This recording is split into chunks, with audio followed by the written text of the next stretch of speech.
Brexit fallacy number 18. Brexit has no adverse economic impact. My name's Mike Cashman. Channel is Britannia Waves the Rules. Please subscribe if you find these videos interesting. Now, a common Brexit defence, if we talk about the adverse state of the UK economy at the moment, is, don't you realise there's a war on? Don't you realise we've had a pandemic? Or why, if that's the reason, is Britain's economic performance predicted to be so much worse than every country in the G20 apart from Russia? I'm not saying that Brexiters welcomed the pandemic or the Ukraine war, but they may have been grateful of the opportunity to mask the effects of Brexit, which are now becoming rather clearer. So the prediction by the Office of Budget Responsibility, which let's remember is the government's economists, was that the UK economy would be 4% smaller than it would otherwise have been as a result of Brexit. And looking at the economic results, that certainly seems to be the case. We can anecdotally see all sorts of reasons for this. Small and medium enterprises that feel that they can't export to the EU anymore. There's the problems with the Northern Ireland Protocol, businesses short of staff, farmers having to destroy produce, unable to pick their vegetables. And remember, this is still early on in the impact of Brexit.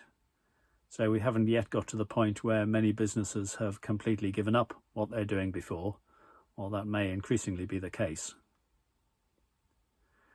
So I'm not saying that the Brexiters welcomed the pandemic or the Ukraine war, but they may have been grateful of the fact that the effects of Brexit may appear to have been masked. And yes, all sorts of countries are struggling, but as I say, Britain is struggling more.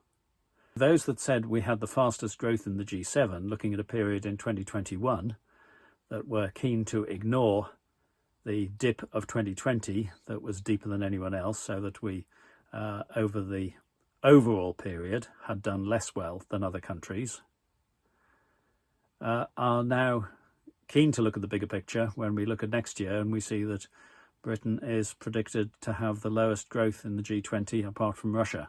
Well, no growth, actually. And there was an economist on Newsnight the other day, and forgive me, I didn't get his name, came up with an extraordinary argument. And forgive the low-tech graphics here, but he said, but remember the Nike curve. You know, you go down and rebound. Look at all the Brexit opportunities. Now, this is really a very thin argument. What he was saying was effectively nothing more than, there's the theoretical Nike curve. You dip and you recover.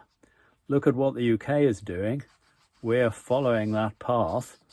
And therefore, with Brexit opportunities, we'll end up back up here. So that, of course, has no foundation at all. You might just as well say, well, I've looked at what happens with a bungee jumper when he jumps off the bridge with his bungee elastic. He goes down and then he bounces up again. And so if I jump off without any elastic, I can see that my path is much the same as that bungee jumper. And because my path is much the same, I expect that I will bounce up again. Well, no, you won't unless there's something causing you to bounce up again.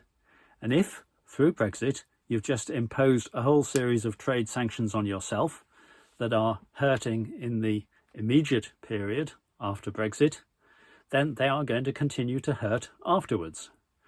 Yes, you can make an argument about teething troubles. I think, to be honest, as I hinted earlier, the effect is going to be more in the other direction, that businesses faced with new challenges, new difficulties, may struggle on for a year or two, but if there is no amelioration of those problems, may over time give up. So, yes, Brexit has had an adverse economic impact. And those are my views anyway. Please feel free to share your own. Do subscribe to the channel. And if you believe that we could do better in the EU, better rather than continuing with Brexit, then join us on the National Rejoin March in London on Saturday the 10th of September. Thank you.